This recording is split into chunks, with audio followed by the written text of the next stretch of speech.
Hey there, how are you guys? I hope you are doing well. So we are um, having a special, I don't want to say water cooler chat because I'm not talking to anybody, but I'm talking to you directly.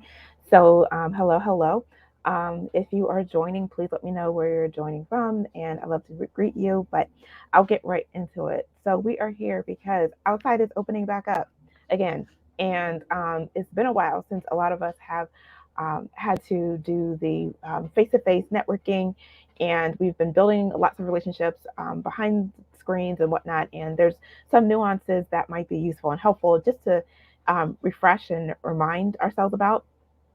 And a little context. My first, and hello, hello, thank you guys for joining me. I love to hear where you are and where you're based. I'm streaming to a couple different locations, so don't share anything you're not okay with everybody knowing. But I wanted to share a couple things because things are opening up again back outside, right? And it's been a while since we may have had those face-to-face conversations, or we may not have made the most of networking opportunities when we were doing more of going out and stuff. And we want this time to be different. So if that is true for you, please join Fort Worth, Texas. Awesome, awesome. And please keep them coming. I love to see where everyone's from, especially as different opportunities come up. It's also helpful to keep you in mind. But in any case, so we are here to talk about partnering, partnering with a purpose, partnering with potentiality, and a lot of people when they think about that, they get nervous and they're like, oh gosh, really? But I want you to think about marketing as really finding enough of the right people to help with your solution. And when you do that, different things become easier. Pitching with a purpose comes easier. Scaling with sanity becomes easier when you have that frame of reference. And for context, my initial interest into the world of business development was in person networking events. We would go to events where suppliers and decision makers were. So if you're trying to get in front of decision makers, if corporate buying is um, in your future, or you're actually doing business with enterprise sales, this is for you. And that's what we did. We went to events where the buyers were. It might have been a corporate volunteering event, or it might have been a supplier event. Go where the buyers were and have conversations with them. Cards would be given out, phone numbers were easily there. You just walk up and have conversations with people. The cool thing is, which is interesting, is oftentimes people didn't call them, and so they were oh, you love yes, pitching with a purpose. Um, Decision makers at enterprise organizations, when they went to these community events, when they went to corporate volunteering events, they were not afraid to give their phone number out, because typically the business owners and the people and the professionals who are in the room never call them back. So they're very free with their contact information. And so that's how I cut my teeth on business development and sales. And then I ended up in a part of sales where it wasn't the one-on-one communication. It was virtual, it was by email, it was by cold call, and that was a very, very different feel. So long story short, 6 years, and I'll talk about who I am for those who don't know me shortly. But 6 years into business, and I have notes here. I've was able to observe the patterns and behaviors that a lot of we, all of us have around starting conversations with strangers. I'm an introvert by nature. After this, I'm going to have a nap. Don't you worry. That's how I recover after peopling experiences, even if they're virtual. Um, but I was able to observe patterns around starting conversations with strangers, around articulating your unique value.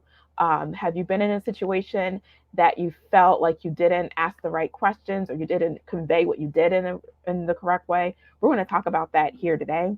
And also just patterns around creating a mental health friendly workflows. 6 years in business has allowed me to observe those three things. And I'll give these to you again. And if you want to write them down, please do, because I'm also going to be giving you the exact structure that I teach on. Hey there, how are you? And whatnot. So I've noticed patterns around um, conversations with strangers, articulating your unique value, and creating mental health friendly workflows. And these are all opportunities for improvement that we all have. I have, I'm still working on it too. But by day, so who am I? My name is Amelia. By day, I'm an advisor to many companies, several that you probably heard of. I've been in roles with these companies. The longest one has been like almost 20 years, but program manager, revenue cycle management, and they all are based with operational improvement. I'm there to improve operationals and improvement by um, looking at workflows that are not working and fixing them essentially, and really helping organizations get towards operational excellence as quickly as possible. And today I'm coming to you with my consulting hat, my collaboration consultant hat on. And so we're going to talk about how, um, we've gone from volume based outreach, like how many virtual events can we go to, how many virtual coffee chats can we have, to now with the one on one being in person. It's not as volume based, it's going to be more quality based. And that's a little bit of a switch that I want all of us to be equipped to meet. So, the goal of being able to do that is really so that we can shine brighter professionally. Because when we shine brighter professionally, really everybody wins ultimately. The people that we can serve win, we win, people know who to refer us to and all that good stuff. And we really get to be the inspired, well informed, energized leader that we really, really want to be. So I said to grab a pen and paper or so to take notes. So the first thing that will help us get there, as I mentioned before, I don't know if I mentioned, my gift really is being able to quickly gain the technical, behavioral, contextual elements of a situation, boil it down and know what actions to take. So when it comes to partnering in various situations, there really is a framework that I teach that can help you to do the same thing, I hope. So it's called scale. So I'm super about, you'll keep hearing me talking about it, scale with sanity. I have worked with lots of people who've experienced success come to them quicker than they anticipated, success come quicker than they were prepared for, responsibilities coming to them quicker than they were prepared for, and sometimes they haven't been ready. But what has helped them was this framework called scale. And so let me get right to it. So scale stands for, the S is for scan, C is for create, A is for articulating needs, L is for leveraging resources, and E is for evaluation. And if you're in healthcare, you might say, you know what, Amelia, this sounds very familiar. Yes, it should. It's absolutely the nursing process. It's the process that nurses use to evaluate a situation. We literally can walk into a train wreck, a literal train wreck, and figure out what needs to happen first, second, and third to save the most lives. And so if we're walking into a train wreck, in real life or in the boardroom or in an office or on a sales team, it really is all the same. As long as it's a system, as long as it's people involved, we can quickly usually assess things and find out who we need to bring in, what we need to do, and evaluate. And it's a cycle that we're used to. But for those who need to look at the same framework in a different way, scale is what we use. And I'm going to break it down. I'm going to give examples. So before we even get to using scale to prepare you to partner with your next referral partner, your next enterprise client, your next vendor or tool, if you think about software tools to get, and I want you to consider that a partnership, because I know so many people who have invested a lots of money into tools, software, web design, and that partnership didn't quite turn out the way they wanted it to. And it really goes back to failing to implement some aspect of the scale framework that I'm going to be talking about. And when you use that scale framework to look at all of your partnerships, whether it's a people, person, thing, software, you're going to start to notice you're going to start to get the results that you want more often. And that really is what this whole life thing I feel is about. And I'm going to also continue this conversation over on Clubhouse. Um, Around 2:30 I want to break off, because I really do want this to be a two-way conversation, because there are so many events coming up, and I really want you to take the most advantage of these events and not have any regrets when you leave. When you get back on the plane to go home, I really don't want you to think, man, I really wish blah blah blah. Or 2 weeks later when you're reporting to your team about the event that you went to, and they're asking you, what was the ROI? What do we have from that? Do we have new people and that we can call? Do we have new connections with companies? I want you to be able to have a confident, yes, yes, we do, and blah, blah, blah. But before we even get there, I don't want to pretend like some corporate trainers come in and act like you don't have anything else going on in your life. They act like their training is the most important thing ever, and that you will go home and have all the space, mental white space to apply everything that they taught you. And I'm not a fan of that. And the result of that is actually quite tragic, because you have people in the corporate world who, I don't want to say too much, but their lives are almost in shambles. And you look at all this quote training they have, and it really goes back to the fact that you need to address the human aspect before you talk about anything else. Let me get right into it. So I want you to look at your piece of paper and draw 4 lines. And these are going to be 4 buckets. So before I talk about different things, I want you to start to think about where this will fit into your current life. And if you don't feel as though you have capacity, let's just kind of think, use a few minutes to kind of think through. And if you need more time, feel free to reach out to me. But the 4 or actually 5 buckets are, what are things that you know how to do? All the things on your plate, all the things that you want to do, all the things that are, sort of that you kind of forgot about. Let's just think about all of them. But let's start with, what are the things that that you don't know how to do? What's on your list of things to learn? 2, what don't you just not have time to do? Is it you don't have time to do SEO research? You just don't have time to find contacts at a specific corporation? What do you not have time to do? 3, what do you love to do? What do you absolutely love to do? You When you start to do this thing, you lose track of time and hours go by. And be careful. We're not trying to spend, too much time here, because I was just on a training related to copywriting. I love copywriting. I love telling stories, and I love researching. I really, really love researching. And some people had said they need to hire out researching because they love it so much. They can literally spend their entire day doing nothing but research, and then before you know it, blah blah blah. 4, what do you hate to do? What zaps your energy, zaps your strength? When you have to do this, you're not good for the rest of the day. And 5, what do you just absolutely have to do? So I want you to, this is live, but if I was facilitating a training, we'd actually pause to give you time to write these things out. But I do want us to have an understanding and a promise that you'll take some time aside to just set a timer for maybe 10 minutes and kind of just go through those and write those things out. And when you write those things out, spoiler alert, those are things you can absolutely have delegated. And if you want to have a further conversation about how to do that, please reach out to me. You can connect with me on Facebook or LinkedIn, and we can absolutely have a conversation about that. So, getting back to being prepared to partner. So, we want to talk about being prepared to partner, because outside is opening back up, and it might have been a while since we've had to, interact with people. And, you know, I want you to think about what your patterns have typically been when it's come to interacting with humans. Um, what are your patterns around saving yourself from risky situations? What are your patterns around showing up for yourself? What are your patterns around articulating your unique value and articulating your needs and articulating your expectations and setting boundaries? What are your typical patterns when it comes to those areas?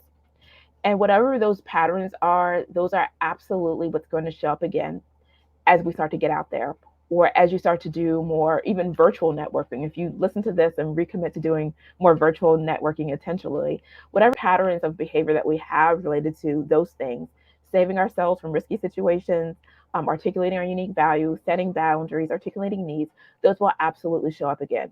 So, not a good thing, not a bad thing. I just want you to know that, because I don't want to make false promises that, like, after this, you'll, be completely changed when it comes to those things. If you notice that you want to change something that I mentioned, please reach out to me as well. And again, 2:30 over on Clubhouse, I'm going to be having a conversation around the same topic, and we can have hopefully a dialogue there. But if you have questions, do leave them in the comments. I can come back and check and see them. And so I can also do that. So yeah. Um, Also, as you're preparing to partner, map out what your current process is. Even if you don't think that you have a current process to partner, you do. It might be not having a process. That might be what it is right now. And you need to set a baseline so that you have something to measure against. Again, in healthcare, um, all the data points, the qualitative, the quantitative data points we gather, we those are helpful and useful and lovely. And we also need a baseline to which to measure that information we're gathering. Like, somebody's blood pressure might be disturbingly low. If we didn't have a context that kind of is how their blood pressure always is. And without that context of knowing what their pattern is, when we go to seeing if a medication had a certain effect, we definitely have to kind of look back at that. So map out again what your current partner process is. What happened? When does it happen? Who's responsible for what happening? And sort of just write that down. And then when you do that, when you do that, you start to find that you're more prepared to deal with the successes and responsibilities as they come. Because um, when you are equipped to take on success and equipped to take on more responsibilities, you tend not to shy away from opportunities. And that's kind of circular in a way, but it's the truth. Depending on how we feel in our professional role, like what else can we take on, it absolutely affects what we raise our hand to do. And but the challenge is that often we weren't taught how to process success. Um, a lot of, I shouldn't say speak for a lot of us, but I will. A lot of us really weren't prepared to process success. A lot of people may have felt like, you're an anomaly, or the fact that you've made it this far, oh my goodness, let's just be happy about that. And because of that, sometimes we do need to plan what we're doing now to be able to, just take a look at what we have at our disposal to leverage success. So we're going to do this by using scale. I talked about scale a little earlier. If you're joining, please let me know if you're seeing this again on the replay. I'd like to know too. But scale will absolutely help you be equipped for success and responsibilities that come to you faster than you anticipated. This framework, I actually used this framework recently. My grandfather passed away, and I inherited a lot of responsibilities, and one of those was a house. We had to sell a house in rural North Carolina, and if it wasn't for scale, we still would probably be trying to sell that same old house in rural North Carolina. But in any case, um, scale. So S, scan your capacity to receive. What is your capacity to receive right now? That's another thing. If your personal capacity to receive is low, that will trigger your responses. Um, and I'll give you an example. So, say that there is a Oprah like responsibility that's before you, and you're in the room, and somebody says, "Hey, what would you want from this collaboration? What can we do for you? How can we make this work?" If your personal capacity to receive is low, you might find yourself answering in a way that's surprising when you look back on it. And I don't want to put too many thoughts out there. I don't want to, yeah, put too many thoughts out there, but I want you to think about yourself. Like, did that make sense? If it didn't make sense at all, let me know. I'll give more context. But if your capacity to receive is low, you might respond in kind. And as you leave that partnering situation or that networking event, you might wish that you did things differently. And life is not a dress rehearsal. This is real. And it's really great when we can prepare ourselves now to take advantage of those Oprah like opportunities. So think about the capacity to receive. And there's something that I invite my clients to do is to write a playbook of you. And in that playbook of you, it's it's your playbook, and that will also kind of help you know how to receive how to evaluate your capacity, your team's capacity, your tech capacity. I mean, do you have the capacity to keep in touch with 50 people at the same time and move them through a relationship nurturing sequence in a way where things don't fall through the cracks? Do you have that capacity? If you don't, that's fine. Just don't have plans to meet 50 people when you go to a networking event or when you go to a conference. Maybe you might want to have a goal of meeting 10 great people and keeping in touch with those. What about your team? Is your team have a capacity to take on nurturing those relationships for you, or helping you in some way? Or are they full, or is there too much on their plates right now? And I actually have an action plan. If you want that, reach out to me. I'm streaming to LinkedIn and Facebook, but reach out to me directly. Um, Amelia, Amelia at Solutions by Amelia is my email. And I'm Talk the number two Amelia on Instagram as well if you want to reach out to me there. But also in about 10 minutes, I'm headed over to Clubhouse to continue the conversation there. But in any case, so as a scan, scan your capacity to receive, you, your team, your tech. C, create boundaries. When you create boundaries, that helps lessen the chance of getting disappointed. We've all have been in partnering situations, whether we're partnering with a vendor provider, someone who is going to do our website, or partnering with a tool, an email software that was supposed to make our life better. If we're partnering with a client or anybody, Sometimes we've been disappointed, and a lot of times it's because we didn't create the proper boundaries to empower ourselves and to empower our team to say easy yeses and to say confident nos. That also should go into the playbook of you. What would be a confident no? Like, what does that sound like? A lot of us sometimes aren't used to saying no. We've been taught to say yes to everything, and sometimes saying no is uncomfortable. I work with my clients to have no scripts. There's lots of different ways that you can say no that feel good to you and feel good to the person. Um, but put that in your playbook of you. Like, under C is create boundaries. What does a yes look like? And when your team is equipped to say easy yeses and confident nos, um, they'll be empowered to help you stay in your zone of genius in a way that will be absolutely life giving to you. A, articulate your needs. So, what do you need from the collaboration or partnership? Before, part of being prepared to partner is to think about this in your playbook of you. What do you need? Do you need more clients? Do you need more brand awareness? Do you need more people to know that you exist? Do you need gifts for your audience? Do you need connections or referrals? Think about what it is that you need. And that having that in mind can also help you make the most of partnering situations when you go in there knowing what you need and who you're trying to meet. Because if you're going in there trying to meet a referral partner, then you'll know exactly who you're talking to. And, do you need to meet with 50 people who can be your referral partners? You have that information, but it might be a smaller number of people who, they might have an audience of 200 of your ideal customers. How many of those referral partners do you need to meet? Where are they gathering around? And as you're thinking about the events that are coming up or that are happening now, that will absolutely help you figure out how to be in the right room. L, leverage resources, and these can be your current and new resources based on the evaluations that we did, um, especially the 5 bucket exercise. You may have thought about some things that you need, things that are missing. And once you know what those are, leveraging resources will be easier. And then E is evaluate. Evaluate the support. Evaluate the support system that we started to sketch. This is a blueprint of a support system that I take my clients through. That's what we do.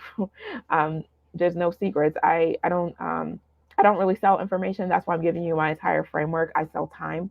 But when you evaluate your support system, you can really start to see how you can start to regain control of your day. You can see how you can start to get more emotional bandwidth. You can start to breathe easier when you see who's in position to do what with what resources. So I am taking this over to Clubhouse. I'm there as Talk the Number Two Amelia. Click on my face, look me up, click on my face. I think you can see the room that I'll be in. And yeah, I look forward to continuing this conversation. If this was helpful, let me know if it was helpful. Did anything stand out? Would you like more content around anything in particular? Just to highlight, I talked about the scale framework that can help you deal with situations that look like getting both success and responsibilities quicker than you thought. You can use a skill framework to start to create the playbook of you. That will help you to say to say easier yeses and more confident nos for you and your team. It will also be the beginnings of you being able to articulate your unique value with ease when you're in situations and people ask you, hey, what do you want out of this networking situation? How can we collaborate with each other? I had a conversation with somebody who they literally met with somebody of this renowned magazine that we all have heard of before, and they wanted to collaborate with them, and they literally did not know what to ask for. So that does not have to be you. So if you have questions about anything I mentioned, let's keep the conversation going. I'm an open book, and I also have a podcast called Confident Collaborations. I have lots of this similar information there where I go a little bit more in depth. So please check that out as well. But in any case, I look forward to continuing the conversation with you, and I hope to see you over on Clubhouse. Take care.